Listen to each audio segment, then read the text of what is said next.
Hello बच्चों, start करने जा रहे हैं विद्युत धारिता का लेक्चर नंबर 4। और आज के लेक्चर में हम पढ़ेंगे संधारित्रों का संयोजन, कॉम्बिनेशन ऑफ द कैपेसिटर्स। ठीक है, कैपेसिटर का कॉम्बिनेशन हम इसमें पढ़ेंगे। अब देखो, 10th क्लास में हम पढ़ते हैं 10th क्लास में एक टॉपिक पढ़ते हैं जिसका नाम है प्रतिरोधों का संयोजन। दो प्रकार का हमने पढ़ा था, श्रेणी क्रम और समांतर क्रम संयोजन, सीरीज और पैरेलल। इसके अलावा 11th में हमने स्प्रिंग का संयोजन पढ़ा था। इसके साथ साथ में ऊष्मीय चालकों का संयोजन भी हमने पढ़ा था। ऐसा ही कुछ ये है, चलो देख लेते हैं इसका फॉर्मूला। देखो, संधारित्रों का संयोजन। देखो भैया, संधारित्रों का जो संयोजन है वो दो तरीके का होता है। ये कितने टाइप का होता है? 2 टाइप, 2 टाइप का होता है। एक तो होता है सीरीज और दूसरा होता है पैरेलल। तो सबसे पहले नंबर 1, श्रेणी क्रम संयोजन, सीरीज कॉम्बिनेशन। तो श्रेणी क्रम संयोजन को समझ लेते हैं हम यहां पे। देखो, सीरीज कॉम्बिनेशन क्या होता है। अब छोटी क्लासों की तरह हमको डेफिनेशन वगैरह नहीं पूछता है, ना ही याद रखने की जरूरत है। बस इतना सा हमको याद रखना है कि सीरीज होता क्या है, पैरेलल होता क्या है। तो सीरीज पैरेलल क्या होते हैं वो मैं बता देता हूं सीधा ही। जिसमें एक कैपेसिटर यहां पे जुड़ गया, दूसरा यहां पर, तीसरा यहां पर, कितने ही जोड़ते चले जाओ, इस तरीके से जोड़ दें लास्ट तक हम, और फिर इन सबको एक साथ बैटरी से कनेक्ट कर दें। तो ऐसा जो संयोजन है वो कहलाता है श्रेणी क्रम संयोजन।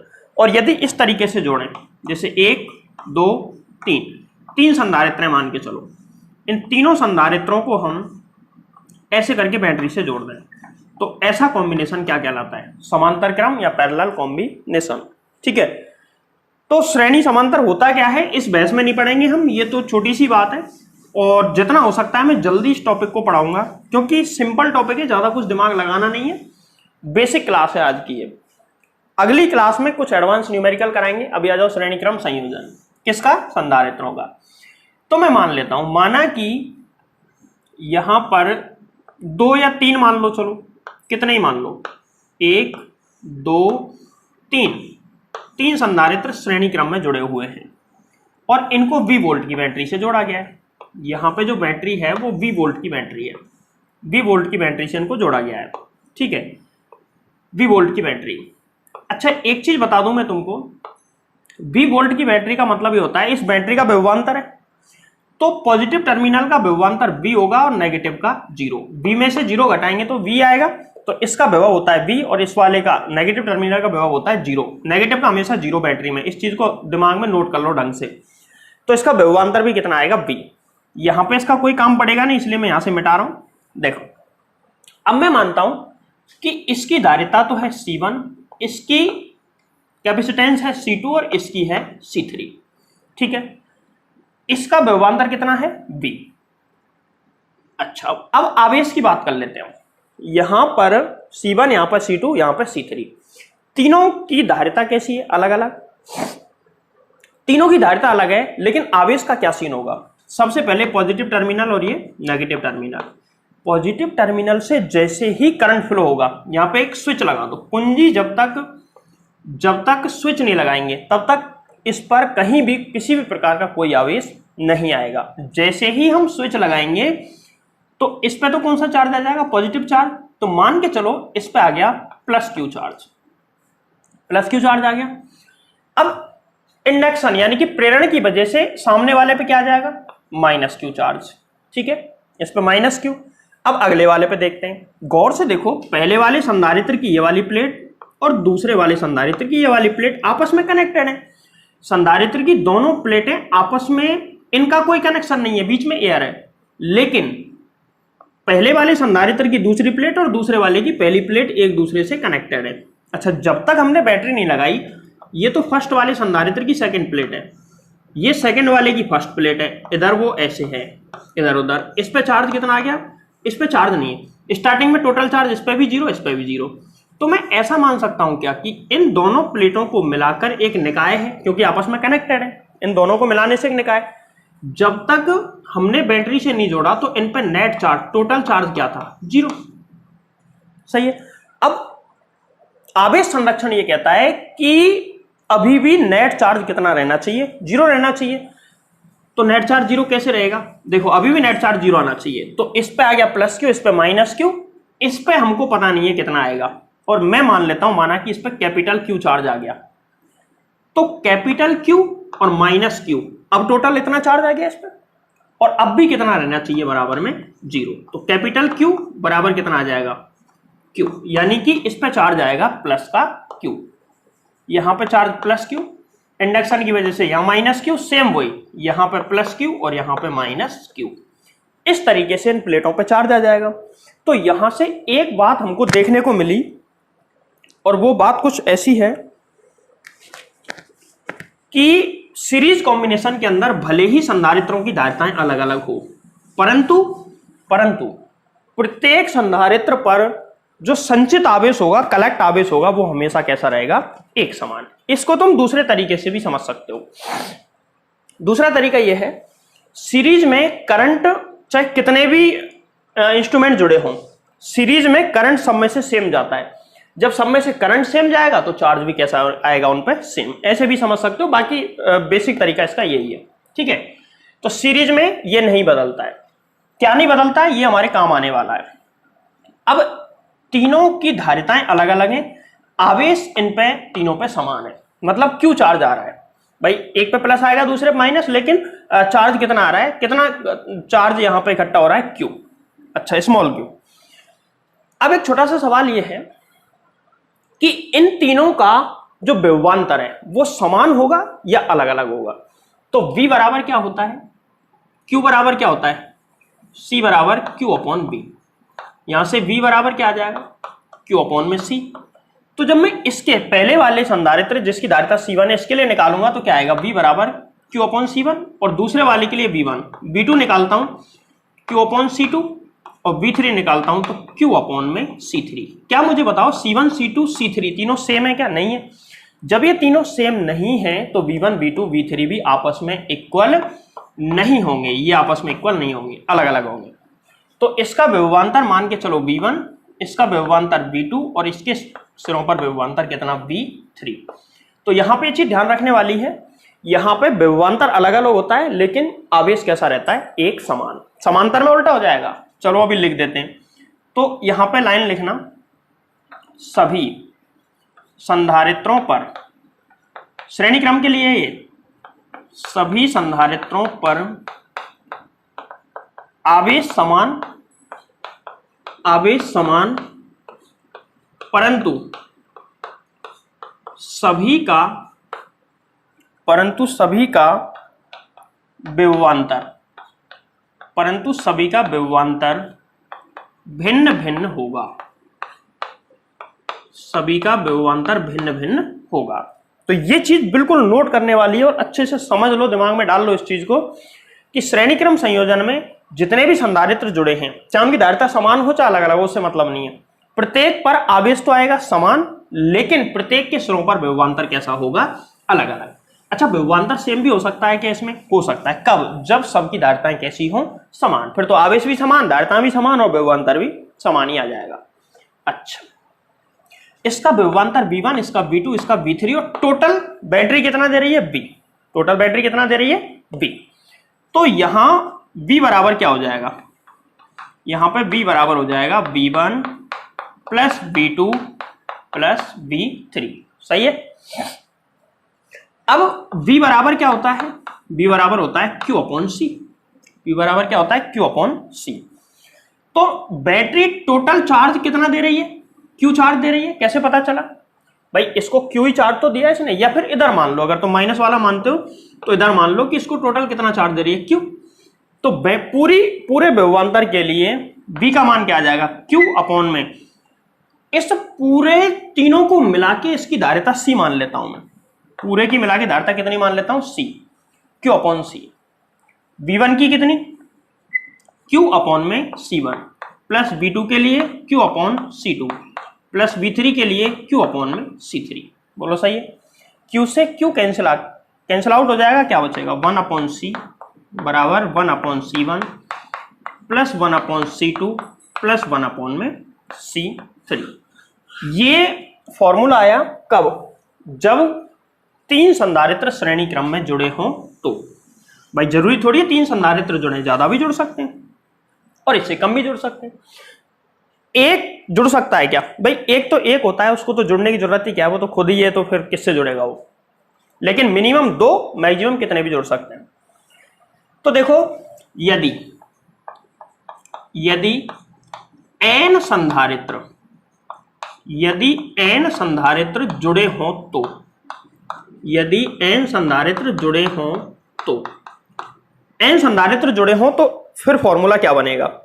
अब की बार फॉर्मूला बन जाएगा 1 में C इक्वलेंट, इसको इक्वलेंट ले लेता हूं, इसका मतलब तुल्य धारिता, इक्वलेंट मतलब तुल्य धारिता।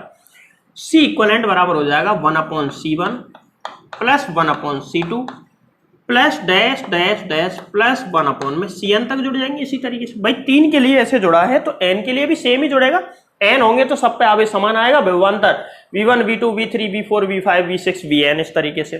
ठीक है, ये फॉर्मूला आ जाएगा n के लिए। अब इसमें कंडीशन, यदि C1 बराबर हो C2 के, बराबर हो C3 के, डैश डैश डैश बराबर हो Cn के, मतलब सबकी धारिता समान हो, और जिसको मैं मान लेता हूं C, ऐसा मैंने माना। मतलब ये है कि n संधारित्र जुड़े हैं श्रेणी क्रम में और सबकी धारिता समान है, तो फिर तुल्य धारिता कैसे निकलेगी, 1/C इक्वलेंट बराबर 1/C plus 1/C plus dash dash dash, ये कितनी बार आएगा, n बार। कितनी बार आएगा, n बार। n बार आएगा 1/C इक्वलेंट बराबर, एक बार जोड़ेंगे तो 1/C, 2 बार जोड़ेंगे 2/C, 3 बार जोड़ेंगे तो 3/C, 4 बार जोड़ेंगे तो 4/C, और n बार जोड़ेंगे तो n/C। इसका क्रॉस मल्टीप्लाई कर लो और इसका आंसर आ जाएगा C इक्वलेंट बराबर C/n बराबर में C/n। अच्छा, ये आंसर आ गया।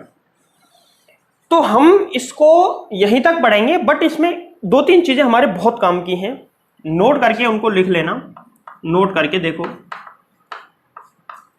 पहली चीज तो यह है कि यदि सभी संधारित्रों की धारिताएं समान हो और केवल 2 संधारित्र जुड़े हों तो 2 जुड़ने पर आंसर क्या आएगा, C इक्वलेंट C/2, 3 जुड़े हों तो C/3, 4 जुड़े हों तो C/4, 5 जुड़े हों तो C/5 और 10 जुड़े हों तो C/10।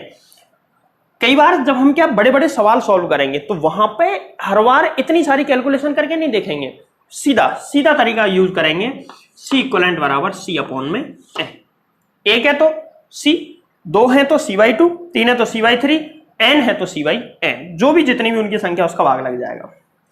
सबसे इंपॉर्टेंट यह है कि यदि 2 संधारित्र जुड़े हों, इसको अलग से बताने की जरूरत नहीं है, फिर भी मैं बता देता हूं। संधारित्र जुड़े हों, क्यों बता रहा हूं, कारण बताऊंगा अभी। जुड़े हों, केवल 2 संधारित्र जुड़े हैं तो फिर कैसे सॉल्व होगा, ऐसे सॉल्व होगा 1/C इक्वलेंट बराबर 1/C1 प्लस 1/C2। इसका एलसीएम लो, 1/C इक्वलेंट बराबर एलसीएम लो, कितना आएगा, C1 इंटू C2, और यहां पे ऊपर क्या आ जाएगा, C2 प्लस C1, मतलब C1 प्लस C2 आ गया कुल मिला के। यहां से C इक्वलेंट बराबर कितना आ जाएगा, C इक्वलेंट बराबर बोलो C1 इंटू C2 अपॉन में C1 प्लस C2। याद रखें 2 के लिए सीधा फॉर्मूला काम में लेंगे, 2 के लिए बार बार ऐसा लगा के नहीं देखेंगे, हम इस तरीके से लगा के पूरा सॉल्व नहीं करेंगे, एलसीएम लेना पड़ेगा, वो करना पड़ेगा, नहीं, सीधा ही इस फॉर्मूले में रखेंगे। जैसे अब छोटा सा क्वेश्चन में तुमसे यहीं कर लेता हूं। एक क्वेश्चन है कि भैया 2 संधारित्र श्रेणी क्रम में जुड़े हैं, एक की धारिता है 2 माइक्रोफैरड और दूसरे की है 3 माइक्रोफैरड। अब बताओ इनकी तुल्य धारिता कितनी होगी, कुल मिला के इसकी धारिता 2 है, इसकी 3 है, दोनों की मिला के टोटल कितनी होगी, एक ही सर्किट में सीरीज में जुड़े हैं। तो ये सवाल पूछ लिया, अब कैसे करोगे, देखो सीधा फॉर्मूला, C1 बराबर 2 माइक्रोफैरड और C2 बराबर 3 माइक्रोफैरड। सीधा सॉल्व करने का तरीका है C इक्वलेंट बराबर, ये रहा formula, C1 into C2 upon में C1 plus C2, C1 into C2 तो 3 दूनी 6 माइक्रोफैरड अपॉन में नीचे C1 plus C2, C1 plus ये माइक्रोफैरड को हटा देता हूँ, 3 दूनी 6, C1 प्लस C2 3 और 2 5 माइक्रोफैरड। सीधा आंसर आ गया। अगर हम यहां लिखते तो एलसीएम लेना पड़ता, सॉल्व करना पड़ता, फालतू की बीमारी से दूर। इस तरीके से हम इसके सवाल करेंगे। तो सीरीज वाले को एक बार कंप्लीट नोट कर लो, फिर पढ़ेंगे हम पैरेलल कॉम्बिनेशन यानी कि समांतर क्रम संयोजन।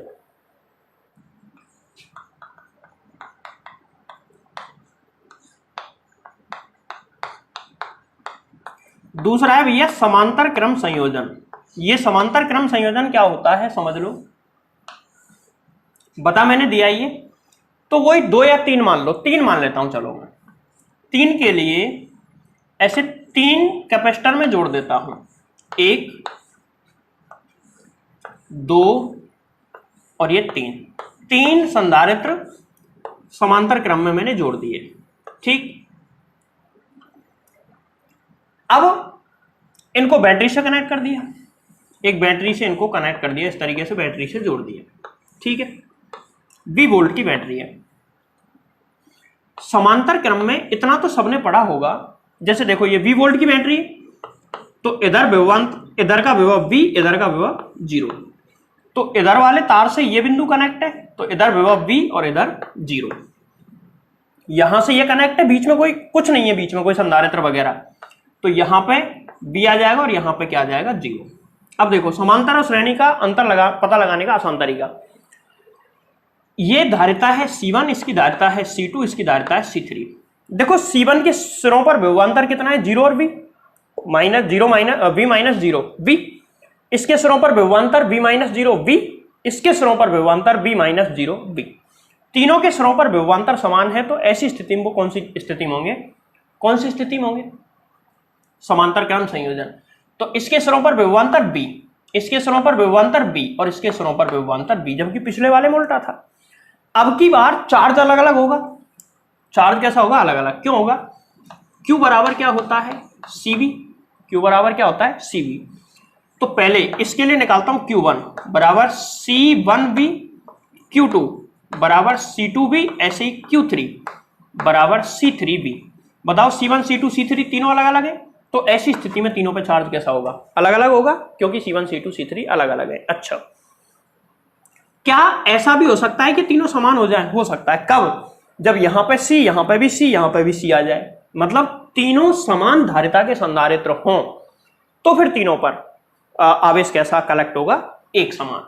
अभी इस पर आवेश आएगा Q1, यहां लिख देता हूं मैं Q1, इस पर आवेश आएगा Q2 और इस पर आवेश आएगा Q3। अच्छा, यहां से टोटल चार्ज कितना जाएगा Q, टोटल चार्ज कितना गया Q, जो कि कितने हिस्सों में बट गया, 3 हिस्सों में। Q1 इसके पास चला गया, Q2 इसके पास और Q3 इसके पास, ऐसे 3 हिस्सों में बट गया। तो यहां से बैटरी ने टोटल चार्ज दिया Q, और वो कितने हिस्सों में डिवाइड हो गया, 3 हिस्सों में, Q1 Q2 और Q3। तो बैटरी से जो चार्ज गया है, अच्छा पहले तो वो लाइन लिख दो, यहां प्रत्येक संधारित्र, यहां प्रत्येक संधारित्र के सिरों पर विभवांतर समान, एक समान लिख दो, विभवांतर एक समान, परंतु प्रत्येक पर आवेश अलग अलग होगा, प्रत्येक पर आवेश कैसा होगा, अलग अलग। ये चीज इंपॉर्टेंट है, ध्यान रखना। पिछले में उल्टा था इसका, मतलब विभवांतर अलग अलग और आवेश समान। चलो खैर, यहां पर देखो, यहां बैटरी ने टोटल चार्ज दिया है Q, बैटरी के जो विभवांतर है उसकी वजह से टोटल चार्ज फ्लो हुआ Q। पहले वाले में पहुंचा Q1, दूसरे वाले में Q2 और तीसरे वाले में Q3। तीनों का टोटल करने पर बैटरी ने जितना चार्ज पहुंचाया वो आ जाएगा। अब Q बराबर क्या होता है CV, Q बराबर क्या होता है CV, तो यहां पे आ जाएगा CV। ये बताओ C क्या है, यह है तुल्य धारिता, तीनों की मिला के कुल धारिता है। CV बराबर Q1 बराबर C1V, Q2 C2V और Q3 C3V। यहां V से V कट जाएगा कॉमन आके, भाई टोटल विभवांतर और सबके सिरों पर विभवांतर समान है, तो ये तो कट जाएगा। C बराबर क्या आया, C1 plus C2 plus C3। कितने संधारित्र समांतर में जुड़े हैं, तो ये आया है 3 संधारित्र। अब वो N भी हो सकते हैं, सेम N वाली कंडीशन लगा दो। N वाली कंडीशन लगाओगे तो क्या आएगा, जब N संधारित्र, जब N संधारित्र समांतर संयोजित हो, जब n संधारित्र समांतर संयोजित हो, n कैपेसिटर अगर समांतर जुड़े हुए हैं तो फॉर्मूला क्या बन जाएगा, C इक्वलेंट बराबर C1 plus C2 plus dash dash plus Cn। यदि वो कंडीशन फिर लगा दो, यदि C1 बराबर है C2 के बराबर है C3 डैश डैश डैश बराबर Cn, मतलब सब बराबर है, और इनको मैं मान लेता हूं C, ऐसा मैंने माना, सबका मान कितना है C, तो C इक्वलेंट बराबर कितना आ जाएगा, C plus dash dash dash कितनी बार, n बार, और n बार है, एक बार C को जोड़ेंगे तो 1C, दो बार जोड़ेंगे 2C, तीन बार 3C, चार बार जोड़ेंगे तो 4C, और n बार जोड़ेंगे तो NC। C इक्वलेंट बराबर कितना आ गया, NC, n के लिए। अच्छा, 2 के लिए क्या आ जाएगा, C1 प्लस C2 या फिर 2C, 2 के लिए क्या आ जाएगा 2C। तो ये इसमें तो क्या है, सीधा जुड़ रहा है, श्रेणी वाले में अपोन में आके जुड़ता है, वो परेशान करता है, सीधा जुड़ने वाला बिल्कुल परेशान नहीं करता। क्यों, क्योंकि इसमें तो सीधा सीधा गुणा करना होता है जितने उनकी संख्या है। तो ये इसको एक बार नोट कर लें। देखो, 2 न्यूमेरिकल मैंने लिखे हैं, बेसिक न्यूमेरिकल करा रहा हूं मैं। सबसे पहले एक में दोनों सीरीज में है, दूसरे में दोनों पैरेलल है, ठीक है। सीरीज वाले को कैसे सॉल्व करोगे, श्रेणी क्रम संयोजन वाले को। देखो पूछा क्या है सवाल में यह है कि 3 और 6 माइक्रोफैराड के 2 संधारित्र हैं जो कि श्रेणी क्रम में संयोजित है, 12 वोल्ट की बैटरी से जुड़े हैं। इस पर आवेश है Q1, इस पर Q2, इस पर विभव V1, इस पर विभवांतर V2। अब ये पूछ रहा है कि इस संयोजन की तुल्य धारिता निकालो, पहली चीज। दूसरी चीज, दोनों पर आवेश कितना कितना और दोनों पर विभवांतर कितना कितना। सीरीज में क्या होगा और पैरेलल में क्या होगा, दोनों में एक ही सवाल है ये, बट सवाल थोड़ा सा अलग अलग कर दिया, बाकी सवाल एक ही है, ठीक है। देखो किस तरीके से हम इसको सॉल्व करेंगे। इस वाले, चलो पहले इसको पूरा कर देते हैं। इस सवाल में कैसे सॉल्व करोगे, तो सबसे पहले यहां पे कुछ छुपाने की कोशिश की गई है। क्या, यहां पे Q1 यहां पे Q2, और हम जानते हैं कि Q1 Q2 दोनों समान होते हैं क्योंकि सीरीज में है। सीरीज में Q1 Q2 कैसे होते हैं, समान।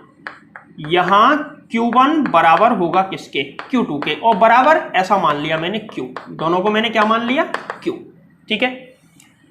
और दूसरी चीज ये दी गई है यहां पे, देखो कि V1 प्लस V2 बराबर होगा 12। V1 प्लस V2 बराबर कितना होगा, 12 वोल्ट। ये माना नहीं है, ये तो होगा ही, क्योंकि V बराबर होता है V1 प्लस V2। अब C1 और C2 का मान हमको दिया गया है, C1 और C2 का मान हमको दिया गया है। इसको सॉल्व करके हम निकाल, सबसे पहले C इक्विवेलेंट निकाल लो। तो देखो पहला सवाल, C इक्विवेलेंट, दोनों सीरीज में है।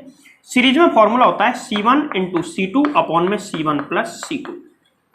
तो देखो C1 इंटू C2, C1 कितना है 6 माइक्रोफैरड इंटू ये कितना है 3 माइक्रोफैरड, 6 इंटू 3 अपॉन में कितना आ जाएगा 6 प्लस 3, 6 18 9 बराबर कितना आ गया 2 माइक्रोफैरड। पहले सवाल का आंसर आ गया कि इसकी तुल्य धारिता कितनी होगी, 2 माइक्रोफैरड। 6 और 3 माइक्रोफैरड के संधारित्रों को श्रेणी क्रम में जोड़ दें तो तुल्य धारिता आएगी 2 माइक्रोफैरड। अब कोई बच्चा ऐसा दिमाग मत लगाना कि सब माइक्रोफैरड है तो माइक्रो में 10⁻6 होता है, लेकिन इनका गुणा हो गया तो 12 हो जाएगा, नहीं होगा। देखो 6 इंटू 3 करोगे इंटू 10⁻6, 10⁻6 10⁻−12, इसमें भी तो 10⁻−6 आएगा, तो -6 से -6 कट जाएगा, वही आएगा माइक्रोफैरड में। तो ज्यादा दिमाग मत लगाना इसमें। दूसरा क्वेश्चन ये है कि दोनों पे आवेश का मान निकालो। तो आवेश बराबर होगा ये तो हमको पता है, लेकिन कितना होगा ये नहीं पता अभी। तो इसके लिए क्या तरीका अपनाया जाए कि ये निकल जाए। तो देखो दूसरा समीकरण दिख रहा है, इस दूसरे समीकरण से पहले b का मान ये वाला निकाल लो दूसरे समीकरण से, फिर ये निकल जाएगा। इसको डाल देते हैं हम इक्वेशन नंबर 1, ठीक। चूंकि v1 प्लस v2 बराबर 12 है, चूंकि v1 प्लस v2 बराबर है 12, और v बराबर क्या होता है, v बराबर होता है q अपॉन में c। v बराबर क्या होता है q अपॉन c। तो v1 बराबर होगा q अपॉन में c1, और c1 का मान कितना है 6, प्लस ये ध्यान रखना 6 है माइक्रोफैरड में, तो इसको पूरा लिख दो 6 इंटू 10 की पावर -12, प्लस इसका मान q अपॉन में कितना 3 माइक्रोफेरेड, 3 इंटू 10 की पावर माइनस 6 आएगा, सॉरी 10 की पावर माइनस 6 बराबर में कितना है 12। इस सवाल को सॉल्व कर सकते हो क्या? अरे यार क्यू कॉमन नहीं निकाल सकते? देखो कैसे निकलेगा, क्यू कॉमन ले लो, क्यू कॉमन लिया क्या बचा 1/6 इंटू 10 की घात माइनस 6, और 10 घात माइनस 6 को भी कॉमन ले लो जिससे कि ये बीमारी कटे। q अपॉन में 10 की पावर माइनस 6, तो क्या बचा 1/6 प्लस 1/3 बराबर कितना 12। यहां से q अपॉन में 10 की पावर माइनस 6, इसका एलसीएम ले लो, वैसे इसका आंसर 2 आएगा, चलो ले लेता हूं 6 लिया तो ऊपर क्या आएगा 1 प्लस यहाँ पे 2, 3/6 मतलब 1/2 बराबर में क्या चल रहा है 12। अब देखो यहां से क्यू निकालना है, क्यू बराबर ये कितना 1/2, क्यू बराबर 12 इंटू 2 और इंटू 10 की पावर माइनस 6, मतलब क्यू बराबर कितना आ गया 12 दूनी 24 माइक्रो कूलाम, 10 घात माइनस 6 की जगह माइक्रो लिख सकते हैं, तो ये आ गया 24 माइक्रो कूलाम आवेश होगा दोनों पे समान आवेश आएगा, कितना आएगा 24 माइक्रो कूलाम। अब तीसरा सवाल V1 और V2, क्या इसको भी निकलवाना जरूरी है क्या, खुद ही निकाल लोगे? भाई जरूरी तो है बट निकाल लेना, मुझे ऐसी उम्मीद है कि तुम निकाल लोगे, बता देता हूं हल्का सा। देखो V1 और V2 का मान निकालने के लिए हम क्या करेंगे,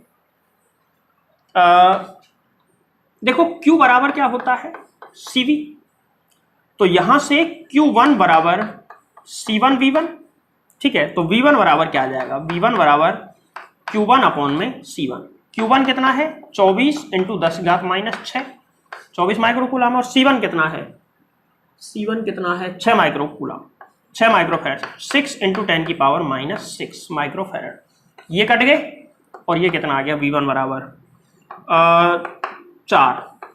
4 वोल्ट। इसी तरीके से V2 निकल जाएगा भाई, इसी तरीके से V2 बराबर क्या आएगा, V2 बराबर Q2 अपॉन में C2, तो Q2 कितना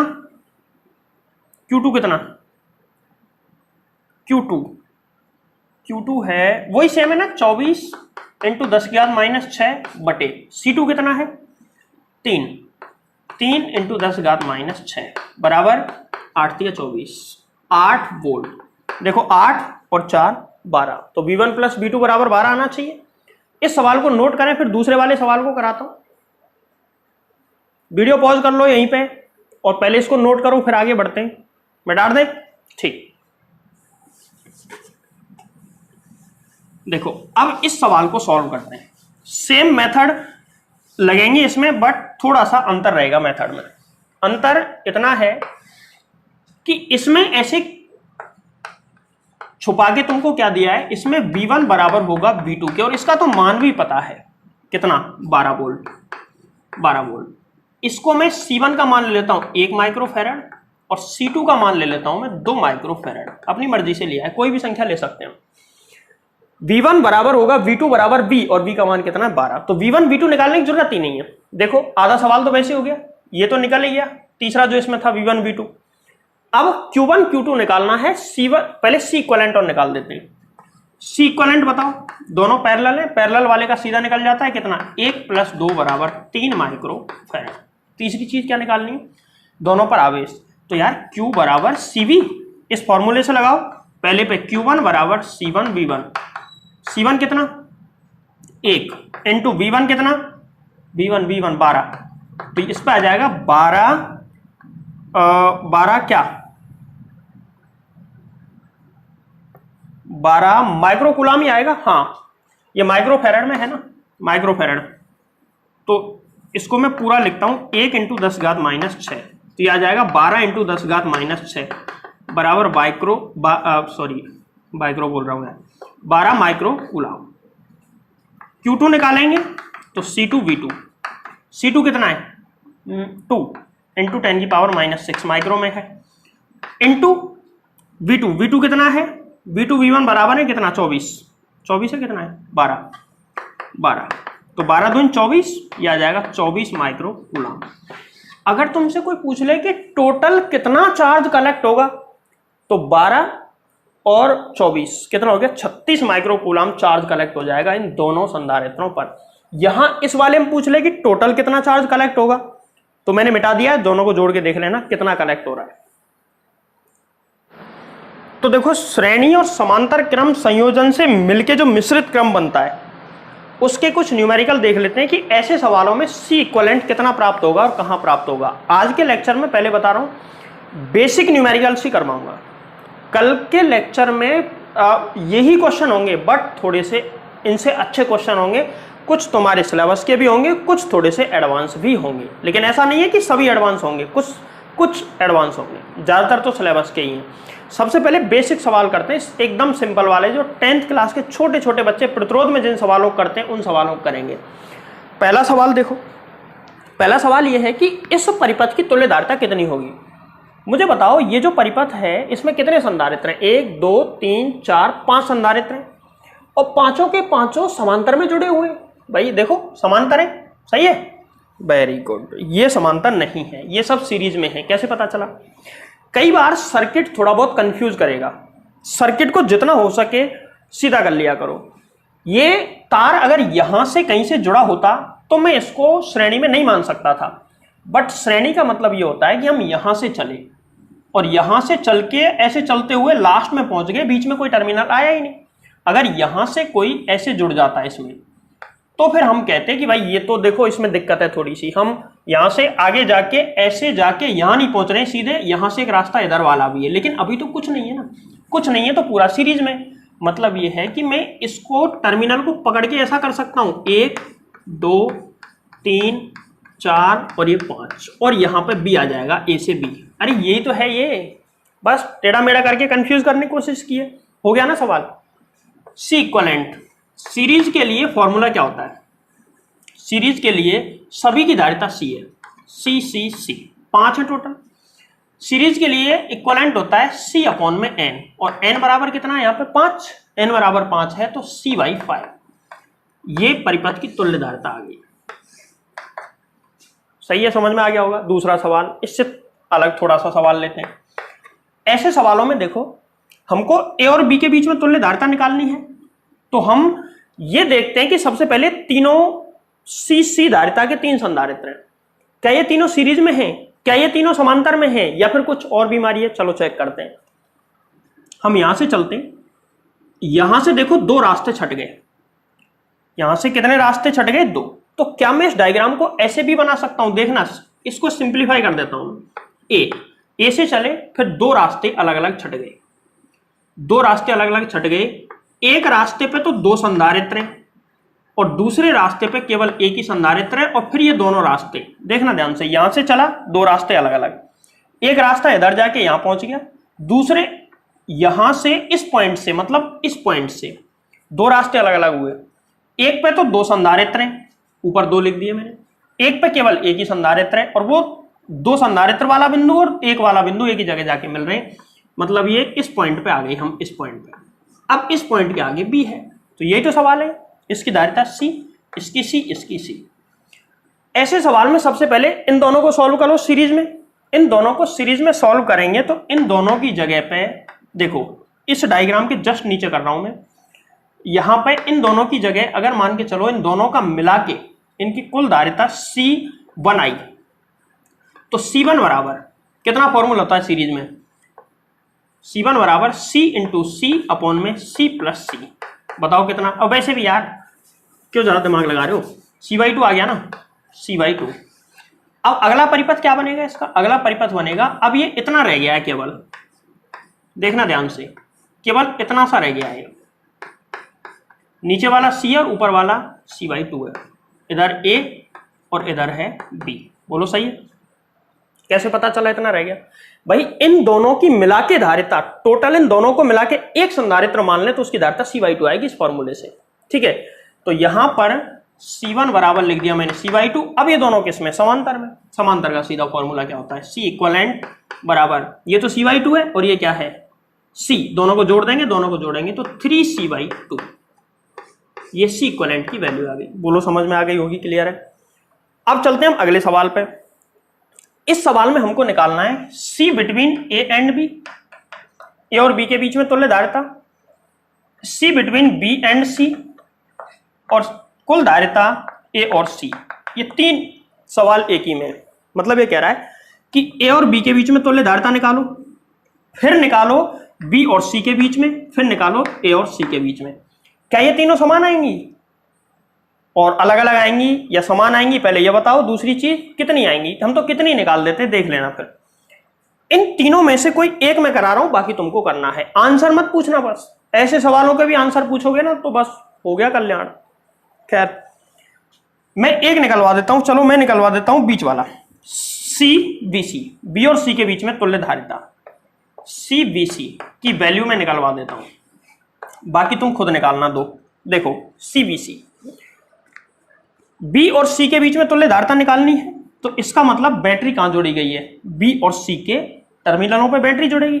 बैटरी यहां जुड़ेगी बी और सी के टर्मिनलों पे, तो कंडीशन ही हो जाएगी ऐसे ऐसे, यहां पे संधारित्र ऐसे, और यहां नीचे बैटरी जोड़ी गई है। मतलब ए बिंदु यहां पर, ए नहीं है सॉरी, बी और सी बिंदु यहां पर है।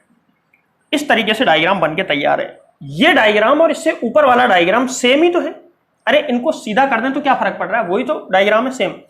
ये कितना है 1 माइक्रोफैरड, ये कितना है 2 माइक्रोफैरड, और ये कितना है 3 माइक्रोफैरड। तो इसका नेक्स्ट डायग्राम ये बन गया कब, सी बी सी के लिए। अच्छा ए और बी के बीच में बनाएंगे तो वो बैटरी वाले डंडे इधर निकल जाएंगे, और ए सी के लिए बनाएंगे तो बैटरी वाले डंडे इधर निकल जाएंगे। अभी ये सॉल्व कर रहे हैं, तो यहां से देखो ऐसे चले हम, ये दोनों सीरीज में। चलो मैं इसका नेक्स्ट डायग्राम बना देता हूं।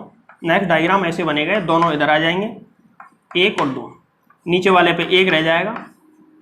इधर कौन कौन से बिंदु है, बी एंड सी। ए का तो कोई मतलब बचा नहीं, वैसे ए यहां पर था, यहां पे ए था, लेकिन इसकी जरूरत है नहीं हमको, बी और सी के बीच में निकालना है। तो देखो इसकी धारिता है 1 माइक्रोफैरड, इसकी है 2 माइक्रोफैरड, और इसकी कितनी है 3 माइक्रोफैरड। इन दोनों का परिणामी मैं सी मान लेता हूं। क्या मान लेता हूं, सी, या C1 मान लेता हूं। चलो तो यहां C1 की वैल्यू कितनी आएगी, ये दोनों किसमें, सीरीज में। सीरीज का फॉर्मूला होता है C1 इंटू C2 अपॉन में C1 प्लस C2। तो 2 एकम 2, 2/3, इसकी वैल्यू आ गई 2/3 माइक्रोफैरड। अगला संधारित्र ऐसे बना सकते हैं हम, देखो 1 2 ऐसे। ये वाला कितना है, ये वाला आ गया है टोटल मिला के 2/3 माइक्रोफैरड, और नीचे वाला कितना है 3 माइक्रोफैरड। सी इक्विवेलेंट निकालना है, सी इक्विवेलेंट बराबर 2/3 प्लस 3, सी इक्विवेलेंट बराबर 3 एलसीएम लिया तो 2 प्लस 6, और सी इक्विवेलेंट बराबर 8/3 माइक्रोफैरड। ये इसका जवाब है।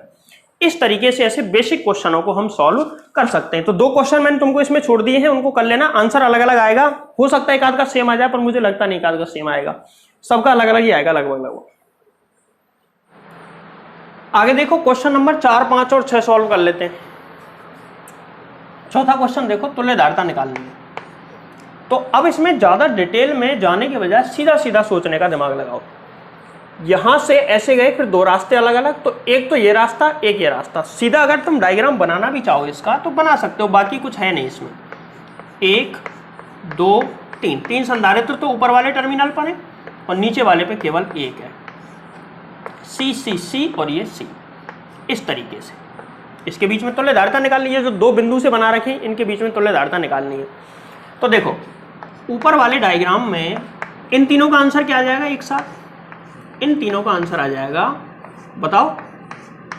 अरे C/3, इसका आंसर C, और इसका रिजल्टेंट कितना आ जाएगा, फिर इन दोनों को जोड़ देंगे तो C इक्वलेंट बराबर आ जाएगा 4C/3। जोड़ के देख लेना, ठीक है।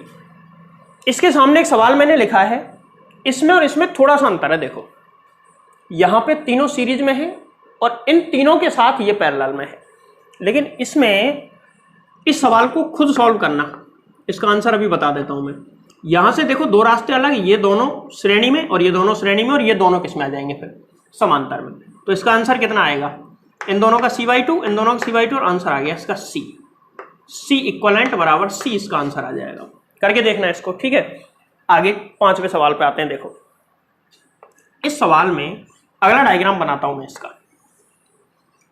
अगला डायग्राम इसका ऐसे बन जाएगा, ये तो C है, C और C दोनों श्रेणी में है, श्रेणी में है दोनों, तो कितना आ जाएगा दोनों का C/2, और ये भी दोनों श्रेणी में है तो C/2।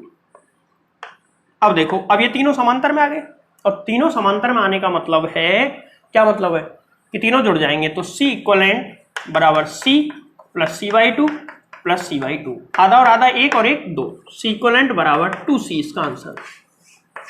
सरल है। अगले पे आते हैं। इस सवाल में थोड़ा सा दिमाग लगाना, लेवल जैसे जैसे आगे जा रहा बढ़ेगा धीरे धीरे, ये मत सोचना कि ऐसे सरल सवाल ही कराता रहूंगा। सरल सरल जितने भी आज की वीडियो में सब हो जाएंगे। देखो इसमें यहां से हम चले और ऐसे पहुंच गए। अब यहां से 2 रास्ते हैं, यहां से 2 रास्ते हैं, एक ये और एक ये वाला। अभी हम इसको साइड में हटाते हैं। गौर से देखो कि ये तीनों जो संधारित्र है ना वो समांतर में है। इन तीनों को किस में माना जाएगा? समांतर में। तीनों को ही समांतर में माना जाएगा। तो तीनों को समांतर में माना जाएगा तो इसका नेक्स्ट डायग्राम क्या बन जाएगा? देखो यहां से है इसकी धारिता C, आगे चल के 3C, और इधर आके वापस C और ये 3C। अब ये तीनों समांतर में है तो तीनों की जगह में एक और ले लेता हूं। इन तीनों की जगह केवल एक ले लिया मैंने। इसका आंसर कितना होगा बताओ? ये समांतर में है, तीनों समांतर में है तो इसका आंसर 3C आ जाएगा। बोलो सही है। तीनों का एक बना दिया और तीनों का एक बनाएंगे तो आंसर क्या आएगा? मतलब इन तीनों का परिणाम ही कितना होगा? 3C। समांतर में C प्लस C। ठीक। अब 3C और 3C किस में? समांतर में। समांतर में फिर जोड़ेंगे, बोलो कितना आएगा? समांतर में आ जाएगा। अब ये ऐसे बचेगा, देखो ये तो C है, ये भी C है, और 3C और 3C समांतर में कितना आ जाएगा? 6C। अब ये तीनों श्रेणी में आ गए, देख लो श्रेणी में है तो C इक्वलेंट बराबर 3 है ना, तो 3 के लिए सीधा फॉर्मूला लगाओ, 1/C इक्वलेंट बराबर 1/C1 प्लस 1/C1 का मान कितना? C, C2 का मान 6C प्लस 1/C। एलसीएम लो, 1/C इक्वलेंट बराबर एलसीएम 6C, 6 प्लस 1 प्लस 6 कितना आ गया? 13। ठीक है, 13/6C, और उल्टा करेंगे तो 1/C इक्वलेंट की जगह तो C इक्वलेंट हो जाएगा, 6C/13 इसका आंसर। तो इस तरीके से 3 सवाल होते। फिर अगले 3 सवाल और देखते हैं। Question number 7, 8, 9। देखो भैया तुल्य धारिता निकालनी है सेम। अब देखो सबसे पहले सवाल नंबर 7 को कैसे करोगे? तो सवाल नंबर 7 के लिए कहां से स्टार्ट करें इसको? तो देखो इसमें 2 बिंदु दे रखे हैं, इस बिंदु और इस बिंदु के बीच में तुल्य धारिता निकालनी है। ठीक है, इन बिंदुओं के बीच में तुल्य धारिता। तो ये सवाल पूरा एक साथ नहीं हो पाएगा, इसमें से जितना डायरेक्ट हो सकता है, जहां कोई अवरोध नहीं है वो करो। देखो सबसे पहले 2 और 2, ये दोनों किस में है? ये 2 और ये 2 श्रेणी में है, और 2 और 2 श्रेणी में तो 1 हो जाएगा दोनों की जगह। और इधर देखो 1 और 1 समांतर में है, 1 और 1 किसमें? समांतर में। तो मैं इसको डायरेक्ट थोड़ा सा करने की कोशिश करता हूं। 2 और 2 श्रेणी में है इसलिए दोनों की जगह 1 हो जाएगा, 1 और 1 समांतर में है। चलो पहले एक एक सीरीज बाई सीरीज देख। सबसे पहले यहां पर एक 2 माइक्रोफैरड का संधारित्र है, 2 माइक्रोफैरड, 2 माइक्रोफैरड। इसके बाद में यहां पे एक 2 माइक्रोफैरड है। ठीक, इसके बाद में देखो ये 1 और 1 समांतर में है, और 1 और 1 समांतर में होके कितना हो जाएगा? 2। तो इन नीचे वाले दोनों की जगह पे मैं डायरेक्ट क्या लिख सकता हूं? 1 और 1 की जगह पे 2 माइक्रोफैरड।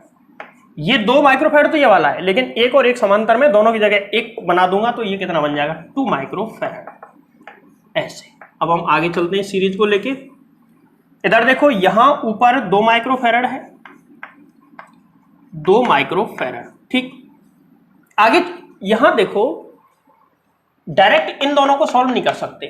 क्यों? क्योंकि बीच में ये भी तो अटक रहा है अभी। जब तक इसको सॉल्व नहीं कर लेंगे हम पूरी सीरीज को, तब तक इनको सॉल्व नहीं कर सकते।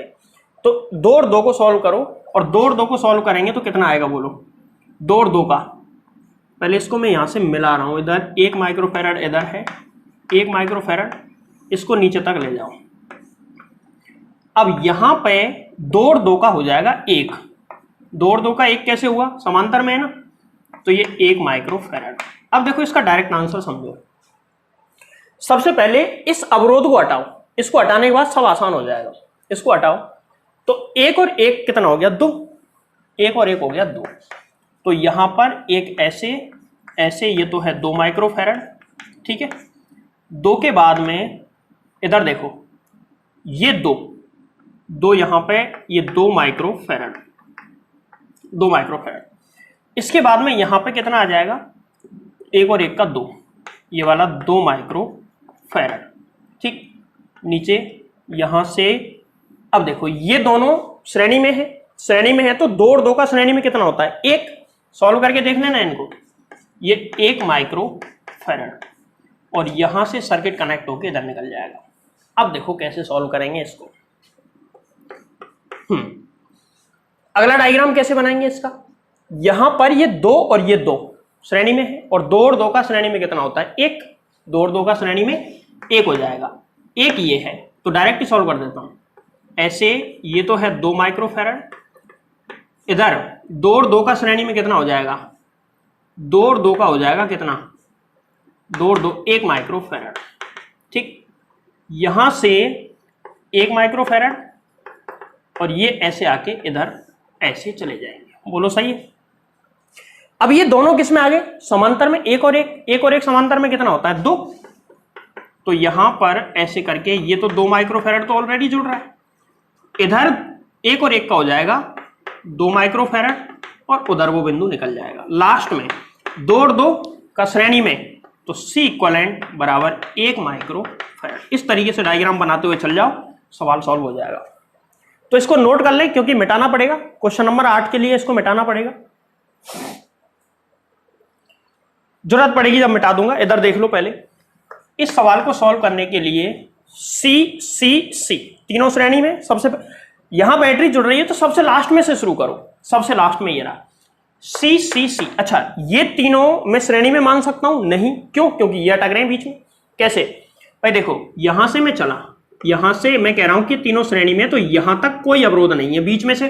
अगर यहां से कोई टर्मिनल आगे जा रहा होता तो ये श्रेणी में नहीं होते, लेकिन अभी ये किस में है, श्रेणी में। यहां पे देखो ऐसे गए हम, ऐसे जाके ऐसे ऐसे ऐसे, लेकिन बीच में ये टर्मिनल जा रहे हैं आगे, इसलिए इन तीनों को श्रेणी में नहीं मान सकते। तो लास्ट में ऐसा माना जा सकता है, माना क्या जा सकता है, वो तो है। इन तीनों को श्रेणी में सॉल्व करेंगे तो क्या आएगा, C/3। तो देखो यहां से ऐसे 1, फिर इसके बाद में 2 और नीचे भी इसी तरीके से 1 और ये 2। हाँ, इनके बीच में है एक ये रहा, दूसरा यहां पर और तीसरा ऐसे। देखो तीसरा ऐसे ही आएगा क्या, यहां पर ये वाला C सभी C है, लेकिन ये लास्ट वाला है ना, ये C नहीं है, ये कितना है, इन तीनों को मिलाकर बना है। और इन तीनों को चाहो तो ऐसे मार्क कर दिया करो, इसमें डायग्राम में मार्क कर दिया, इन तीनों की जगह पे ये आ गया। और ये कितना आया बोलो, 3C। कितना आ गया, 3C। अब यहां पे समझो, अच्छा मैं ये 2 ये वाले बनाना भूल गया, एक यहां पर C, नहीं ये तो तीनों सीरीज में सॉल्व कर दिए ना, ठीक। अब गौर से देखो कि ये दोनों किस में आ गए, समांतर में। समांतर में 3C और C कितना हो गया, 4C। 3C और C कितना हो गया, 4C। 3C और C 4C। तो डायग्राम ऐसे बनेगा, ये इसके बाद में ये, इसके बाद में ये, और यहां से लौट के ऐसे, ठीक है। C और एक टर्मिनल बीच में है, C। ये जो दोनों हैं, इन दोनों की जगह पे ये आया, और क्योंकि इससे पहले 1 2 3 4 5, ये 5 के 5 मैंने जोड़ दिए, इन दोनों की जगह पे कितना आ जाएगा, 4C। सही है। अब गौर से देखो ये तीनों किस में आ गए, श्रेणी में। अब उधर से मिटाना पड़ेगा, तो जिसने नहीं उतारा है वो उधर से उतार लो, वीडियो को रोक के आराम से, और फिर मैं आगे सॉल्व कराता हूं इसको। देखो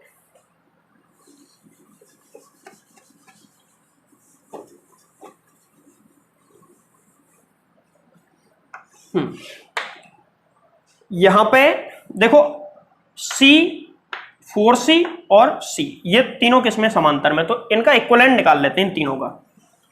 इन तीनों का इक्वलेंट निकाल लेते हैं। तो इक्वलेंट कितना आएगा, 1 अपॉन में सी इक्वलेंट, या 1 अपॉन में माना कि C1 आ रहा है, 1 अपॉन C1 बराबर 1 upon C plus 1 upon 4C plus 1 upon C। इसका एलसीएम देखो कितना आएगा, 4C। 4C एलसीएम लिया तो कितना, 4C एलसीएम लेने के बाद क्या आएगा, 4 प्लस 1 प्लस 4। अब अगर मैं C1 निकालूं, C1 बराबर, इन तीनों की जगह मैंने C1 मान लिया, तो C1 बराबर कितना, 4C/9 आ जाएगा, 4C/9। ठीक, अब देखो ये सर्किट बन के इस तरीके से कुछ आएगा, ऐसे एक, ये वाला तो छेड़े ही नहीं अभी हमने, इन तीनों को अभी छेड़ो ही मत, C। और इन तीनों की जगह क्या आएगा, C1 बराबर, यहां पर इन तीनों की जगह पे आ गया C1, और C1 का मान कितना है, 4C/9। ठीक, अगला डायग्राम बनाओ इसका। अब इन दोनों को किस में हल कर दूं, समांतर में हल करेंगे तो C प्लस 4C/9, एलसीएम लो 9C प्लस 4C कितना आ जाएगा बोलो, 13C/9, 13C/9 ही आएगा ना, हाँ, 9C प्लस 4C, 13C/9। तो अब डायग्राम कुछ ऐसे आ जाएगा, ये C और यहां पर इन दोनों की जगह क्या आ जाएगा, 13C/9 और यहां पर ये C। अब ये तीनों समांतर में, तो 1 अपॉन C इक्वलेंट बराबर 1 upon C plus 1 upon 13C/9 और प्लस 1 अपॉन C। मैं इसको सीधा ही यहां पे ऐसे लिख दूं उल्टा, 9/13C, 9/13C और 1 अपॉन C इक्वलेंट बराबर, यहां से देखो 13C, 13 यहां पे आ जाएगा 13 प्लस 9 प्लस 13, 13 13 26 और 26 और 9 35। तो C इक्वलेंट बराबर कितना आ गया, C इक्वलेंट 13C/35, ये C इक्वलेंट की वैल्यू आ गई। तो इस तरीके से सवालों को सॉल्व करना है। अब एक नौवा सवाल और है इसमें, इसको भी देख लेता हूं। पहले इसको मिटा रहा हूं मैं, उतार लो एक बार कंप्लीट। वीडियो को रोक लेना आराम से, रिवर्स करके थोड़ी सी, और उतार लेना। अब ये लास्ट सवाल बचा है, इसको भी समझ लेते हैं। देखो सबसे पहले इसको कहां से सॉल्व करना शुरू करें, यहां से बैटरी है, यहां पे इन बिंदुओं पे बैटरी जुड़ेगी, तो सबसे लास्ट बिंदु की तरफ चले जाओ। तो सबसे लास्ट बिंदु कौन सा है, ये वाला। यहां पे गौर से देखो, ये और ये दोनों श्रेणी में है, और 2 और 2 का श्रेणी में कितना होता है, 2C, और 2C का श्रेणी में C हो जाएगा। तो इसका सबसे पहले डायग्राम कौन सा बनेगा, चलो इधर से ऐसे बना देता हूं। सबसे पहले ये तो सीधा बन जाएगा, इसमें तो कोई डाउट है ही नहीं। यहाँ पे कैपेसिटर जोड़ दो C, इसके बाद में यहां से एक संधारित्र और एक इधर, ये वाला 2C और ये वाला C। इससे ऊपर वाला भी सेम बना दो, ये वाला C और इसके ऊपर 2C के साथ यहां पर 2C और ये C। ये दोनों समांतर में, श्रेणी में है, तो 2C और 2C का कितना हो जाएगा, 2C और 2C हो जाएंगे C। तो मैं इसको ऐसे जोड़ देता हूं, यहां से ऐसे ऐसे, ये C। अब गौर से देखो, अब ये दोनों किस में आ गए, समांतर में। ये समांतर में आए तो C और C समांतर में क्या हो जाएंगे, वापस 2C। तो C और C वापस हो जाएंगे 2C। अगला डायग्राम में ऊपर की तरफ ले जाता हूं, C और C 2C हो जाएंगे, 2C। तो सर्किट कुछ ऐसे बन जाएगा, एक कैपेसिटर यहां पर है C, ठीक, इसके ऊपर यहां पर C और यहां पर थोड़ा सा पहले जोड़ दो, चलो यहां 2C। इसके ऊपर वाला जो है ये सेम बना दिया मैंने। अब ये दोनों मिलके कितने हो चुके हैं, 2C। तो इन दोनों की जगह मैं यहां पे लिख देता हूं 2C। यहां पे भले ही मार्क कर देना कि मैंने इन दोनों की जगह पे क्या लिखा है, 2C। और यहां से ऐसे चल के ऐसे, और ये कितना है, 2C। ये डायग्राम बना भाई, इन दोनों का मिला के ये एक आ गया, और ये ऑलरेडी है। अब देखो अगला डायग्राम बनाते हैं इसका। 2C और 2C को सॉल्व करोगे तो श्रेणी में C आएगा, इनका C हो जाएगा तो डायग्राम नीचे वाला तो सेम बना के ही चलना है हमको हर बार। यहाँ पर है सी, सी के बाद में इसको छेड़ना नहीं अभी, ऐसे ऐसे ऐसे, ठीक है। सी, ये वाला भी सी और ये वाला 2C। अब देखो 2C कितना हो गया C, तो ये यहां से ऐसे समांतर में ऐसे जुड़ जाएगा C। अब C और C वापस किस में आ गए, समांतर में, वापस समांतर में आए, C और C का कितना हो जाएगा 2C।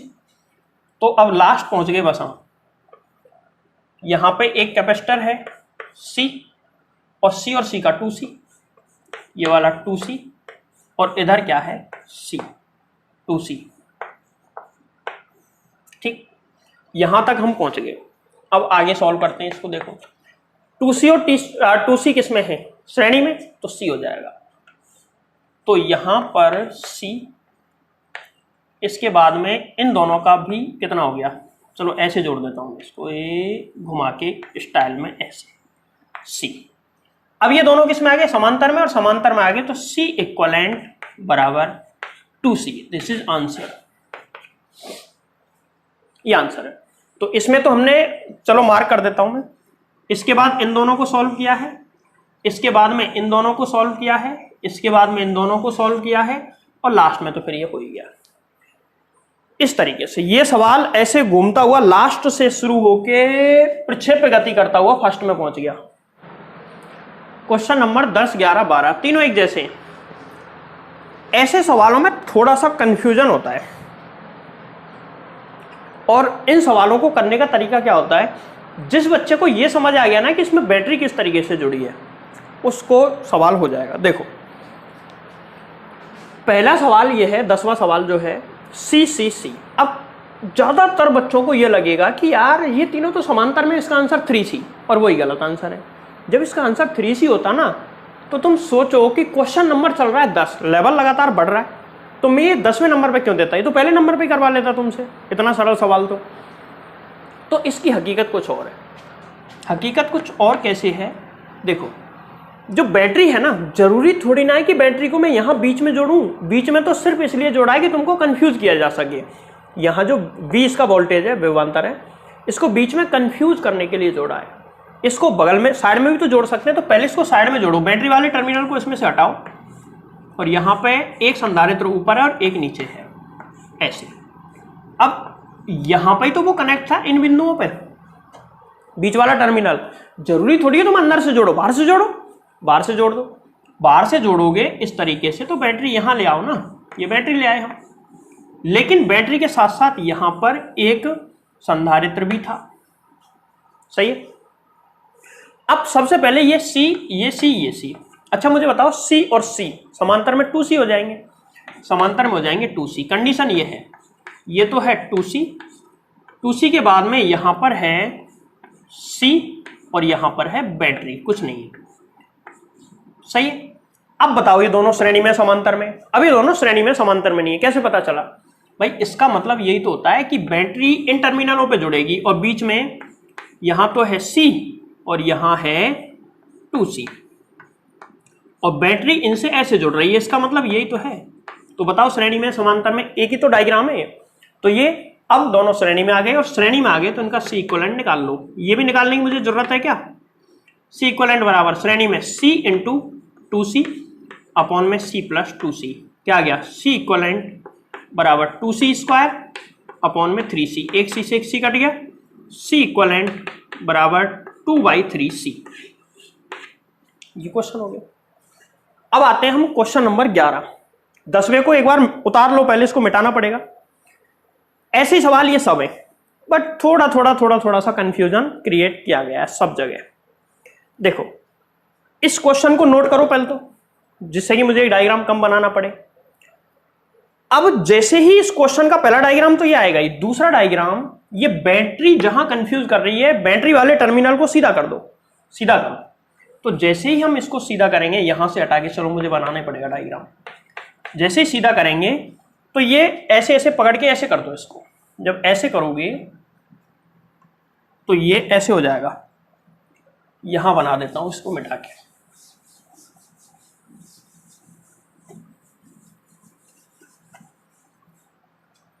देखो बैटरी का पॉजिटिव टर्मिनल, इसके बाद में एक संधारित्र और बीच में ये परिपथ है, ये ऐसे, और नेगेटिव टर्मिनल इधर जिस पे भी एक संधारित्र जुड़ा हुआ है। बोलो ये है क्या नहीं? अरे ये वाला परिपथ यही तो है, सेम टू सेम ये वाला परिपथ यही तो है। कैसे पता चला? इसको पकड़ के सीधा कर दिया, सीधा किया तो ये आ गया। अब कई बच्चों को तो यही डाउट लग रहा होगा कि सर ये तो यहां से कनेक्टेड है, यहां से नहीं है कि साहब ये तो यहां से कनेक्टेड है। अरे तो क्या फर्क पड़ रहा है, बात तो एक ही है, इसको यहां से कनेक्ट कर लो, क्या फर्क पड़ रहा है? सवाल तो वही है ना। इन दोनों को पहले श्रेणी में, तो सी और सी का C/2 C/2 को जब करोगे C/2 C, और ये कितना है C, और ये कितना है C इक्वलेंट बराबर कितना आंसर आ गया C/3। ऐसे सवाल होने चाहिए भाई साहब, नहीं तो क्या फायदा है फिर। अगला सवाल क्वेश्चन नंबर 12 देखना, इसमें भी वही कहानी है, सेम टू सेम। इसको और इसको पकड़ के बाहर की तरफ कर दो तो सेम टू सेम यही डायग्राम बन जाएगा। संख्याएं अलग है तो आंसर अलग आ जाएगा। कैसे? 2C C, और ये दोनों साइड में निकले हुए हैं, ठीक है, C और ये कितना C 2C C बीच में 2C। इसका डायग्राम ऐसे आएगा, C बीच में है 2C और यहां पर C इक्वलेंट निकाल लेना इसका। कैसे निकलेगा? 1/C इक्वलेंट बराबर 1/C plus 1/2C plus 1/C। LCM ले लो, 1/C इक्वलेंट बराबर एलसीएम कितना 2C, तो 2 + 1 + 2, C इक्वलेंट बराबर 2C/5। ये इसका आंसर आ जाएगा। ये तो हो गई बेसिक प्रॉब्लम। अब कुछ स्विच वाले क्वेश्चन कर लेते हैं, उसके बाद बेसिक प्रॉब्लम हो जाएंगी खत्म। बेसिक लास्ट 2 क्वेश्चन और समझ लो। ये क्वेश्चन थोड़े डिफरेंट है। देखो इस सवाल क्वेश्चन नंबर 13 और 14 है, इसमें 2 सवाल हैं। इस यहां पे कुंजी लगाई गई है, देखो स्विच लगाया गया है, स्विच लगा दिया। तो पहला सवाल तो इसमें यह है, जब स्विच ऑन हो तो धारिता बताओ। दूसरी कंडीशन, जब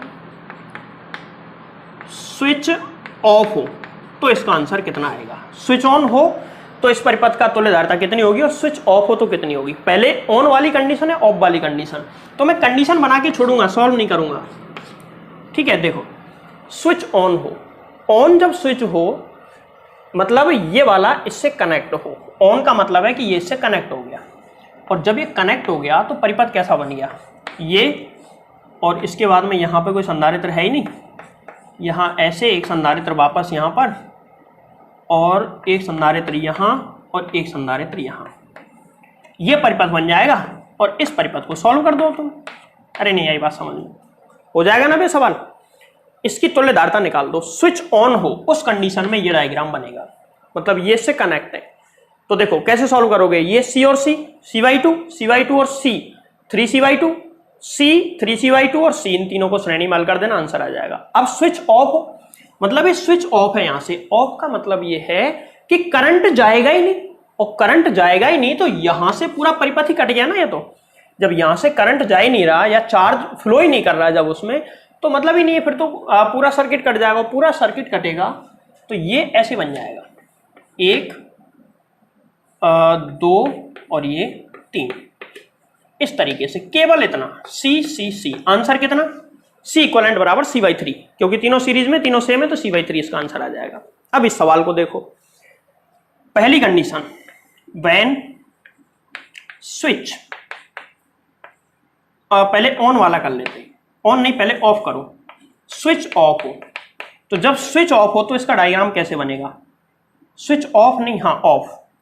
स्विच ऑफ हो तो यहां से करंट नहीं जाएगा, और करंट आगे नहीं जाएगा तो फिर तो कोई मतलब ही नहीं है भाई, करंट यहां से आगे जा ही नहीं रहा, इसमें से करंट नहीं जा रहा नीचे, तो इसको हटा दो, ये बेकार लगा हुआ है।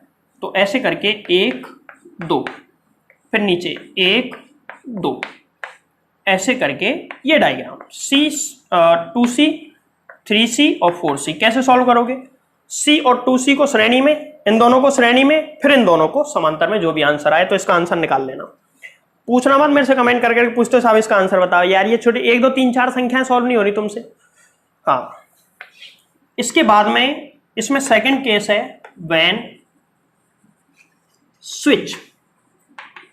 Switch on. स्विच ऑन हो तो क्या होगा, अगर यहां से स्विच ऑन होगा ना ऐसे, तो इसका डायग्राम ऐसे बनेगा। देखो ऐसे ऐसे, बीच में एक तार, यहां से डायग्राम इस तरीके से बनेगा। स्विच ऑन हो तो C, ये 2C, ये 3C और ये 4C। अब इस डायग्राम को और सिंप्लीफाई करने के लिए, और सिंपल बनाने के लिए मैं तरीका बताता हूं तुमको। तरीका कुछ ऐसे है, देखो यहां से परिपथ ले आओ और यहां से ऐसे ऐसे, ये दोनों जुड़ गए, ये दोनों C और 3C, ठीक। और यहां से इस परिपथ को बंद कर दो। अब फिर आगे चलो, दो फिर जोड़ दो, दो जो कि दोनों आगे जुड़े हुए हैं। ये कितना 2C और ये 4C। अब इस सवाल को सॉल्व करना हो जाएगा। ये बीच में इसकी वजह से इसको मैंने दो अलग अलग हिस्सों में कर दिया है कि ये वाला हिस्सा अलग है, ये वाला हिस्सा अलग है, तो बीच में यहाँ पे ऐसे करके जोड़ दिया जिससे आसान हो जाएगा। तो सबसे पहले इन दोनों समांतर में कितना आ जाएगा 4C, इन दोनों करेंगे तो कितना 6C, और 4C और 6C का जब इक्विवेलेंट निकालोगे तो C इक्विवेलेंट बराबर यहाँ पे टोटल कितना आएगा, इन दोनों का मिला के, इन दोनों का मिला के आया 4C और इन दोनों का 6C। अब इसका तुल्य परिपथ तुल्य धारिता निकालनी है, तो 4C इंटू 6C अपॉन में 4C प्लस 6C, तो C इक्विवेलेंट बराबर कितना आ जाएगा 6 चौक 24, 24C स्क्वायर बटे 10C। C से C कट गया, C इक्विवेलेंट बराबर 2.4C इसका आंसर है, ठीक है। इसमें मुझे बताना इसका आंसर कितना आ रहा है, इस वाले में आंसर कितना आएगा ये मुझे बताना, ठीक है। ये बेसिक सवाल सब हो गए खत्म। अब मैं तुमको कुछ होमवर्क के लिए खुद करने के लिए न्यूमेरिकल दे रहा हूं मैं 2-3, उनको खुद सॉल्व करना, और उनके आंसर भी मैं बता रहा हूं, आंसर बता देता हूं जिससे कि तुमको सॉल्व करने के बाद पता चल जाए कि हमने सही किया या गलत। कैसे करोगे वो तुम्हारा काम है। अब तो 3 सवाल मैंने तुमको होमवर्क के लिए दे दिए हैं। पहला सवाल है ये वाला, ऐसा ही एक सवाल मैंने कराया भी है जिसमें यहां भी संधारित्र थे, उससे छोटा सवाल है। इसका आंसर आएगा 8C/13। सॉल्व करना है, इसको मिला के देखना आंसर। दूसरा सवाल यह है जिसमें इस तरीके से संधारित्र जुड़े हुए हैं और इसका आंसर आएगा भैया 3C। कितना आंसर आएगा इसका 3C। तीसरा सवाल ये वाला है जिसका आंसर आएगा C/2। तो आज के वीडियो लेक्चर में मैंने 3 सवाल तुमको दे दिए हैं। ऐसे ही मैंने टोटल 12 और 3 15 सवाल मैंने इसमें करवा दिए हैं, 2 स्टार्टिंग में करवा दिए थे। ऐसे करके 15-20 सवाल आज के लेक्चर में हो गए हैं। इसके बाद में अगला लेक्चर, अभी तो कम से कम 2 लेक्चर इसी चीज के ऊपर आएंगे, संधारित्र संयोजन। अगले लेक्चर में एडवांस न्यूमेरिकल में करवाऊंगा। एडवांस का मतलब बिल्कुल एडवांस भी नहीं है, 12th क्लास के ही हैं ज्यादातर तो, लेकिन ये तो सिंपल परिपथ वाले थे, उनमें परिपथ के अलावा कुछ कंसेप्ट या लॉजिक लगेगा तब जाके वो सवाल होंगे। तो पढ़ते रहें इसको। मिलते हैं कल अगली वीडियो में जिसमें हम एडवांस न्यूमेरिकल पढ़ेंगे। तो ये सवाल एक बार नोट कर लें इनको।